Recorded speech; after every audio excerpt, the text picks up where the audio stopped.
मित्रांनो, काही दिवसांपूर्वी ना माझी आई आणि माझे वडील माझ्या घरी आले होते आणि पावसाळ्याचे दिवस असल्यामुळं बाहेरचं काही खाऊ नये म्हणून तिने स्वतः जाऊन बाजारातून ताजं पनीर, भाज्या आणि लागणारं जे काही सामान आहे ते सगळं घेऊन आली.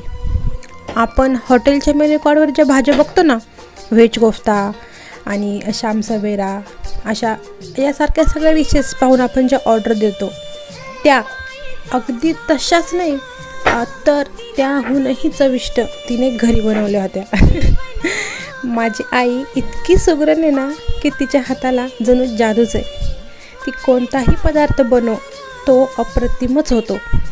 अगदी साधी फोडणी जरी दिली ना तरी त्या फोडणीचा सुगंध संपूर्ण घरभर दळवत असतो.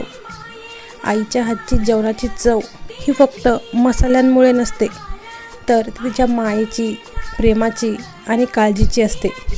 म्हणूनच जगात कितीही मोठ्या हॉटेलमध्ये जेवलं तरी आईच्या हातच्या एका घासाची सर कोणत्याच पदार्थाला येत नाही, बरोबर ना?